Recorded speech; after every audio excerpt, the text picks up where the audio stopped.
سوال: قوم سمود کی طرف بھیجے جانے والے پیغمبر کا نام بتائیے۔ جواب: حضرت صالح علیہ السلام قوم سمود کی طرف بھیجے گئے۔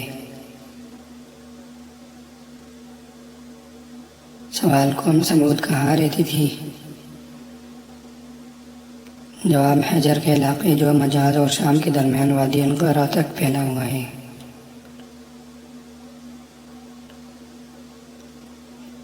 سوال: کیا قوم سمود کی نشانیاں اب بھی باقی ہیں؟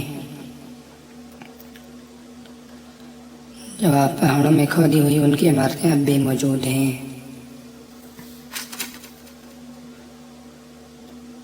سوال: قوم سمود کس کی پوجا کرتی تھی؟ جواب: قوم سمود مختلف بتوں کی پوجا کرتی تھی۔ سوال: اونٹنی کا معجزہ دکھانے والے پیغمبر کا اسم گرامی بتائیے۔ جواب: حضرت صالح علیہ السلام۔ سوال: حضرت صالح علیہ السلام کے عہد میں عذاب الہی کس قوم پر نازل ہوا؟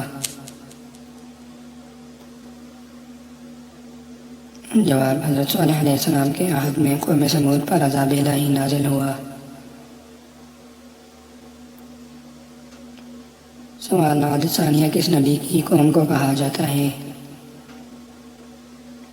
جواب: حضرت صالح علیہ السلام کی قوم کو اور سمود بھی کہتے ہیں۔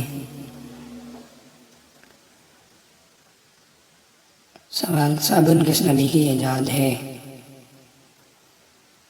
جواب: صابن حضرت صالح علیہ السلام کی ایجاد ہے۔ سوال: حضرت صالح علیہ السلام کا پیشہ کیا تھا؟ جواب: حضرت صالح علیہ السلام کا پیشہ تجارت تھا۔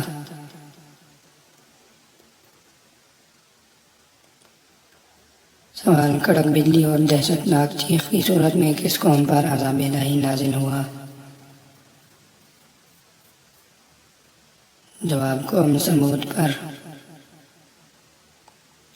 سوال: قرآن مجید میں حضرت صالح علیہ السلام کا اسم گرامی کتنی بار آیا ہے؟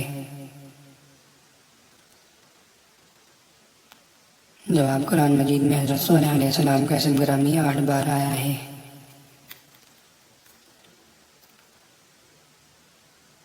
سوال: ناقۃ اللہ کس کا نام تھا؟ جواب: حضرت صالح علیہ السلام کی اونٹنی کا نام ناقۃ اللہ تھا۔ سوال: ناقۃ اللہ کس سے وجود میں آئی؟ جواب: ناقۃ اللہ حضرت صالح علیہ السلام کی دعا سے وجود میں آئی۔ سوال: اس جانور کا نام بتائیے جو ایک قبیلہ کے برابر پانی پی جایا کرتا تھا۔ جواب: حضرت صالح علیہ السلام کی اونٹنی ناقۃ اللہ۔ سوال: حضرت صالح علیہ السلام نے اپنی قوم کی تباہی کے لیے کون سی نشانی مقرر کی تھی؟ جواب: جب ناقۃ اللہ کو نقصان پہنچائیں گے تو تباہ و برباد ہو جائیں گے۔ سوال: کس جانور کا سینہ 60 گز چوڑا تھا؟ جواب: حضرت صالح علیہ السلام کی اونٹنی ناقۃ اللہ کا۔ سوال: جب ناقۃ اللہ کو ہلاک کر دیا گیا تو اس کا بچہ کہاں چلا گیا؟ جواب: چیختا چلاتا ہوا پہاڑوں میں غائب ہو گیا۔ سوال: قوم سمود نے جب ناقۃ اللہ کو ہلاک کر دیا تو اس کا انجام کیا ہوا؟ جواب: پوری قوم تباہ ہو گئی سوائے ایمان والوں کے۔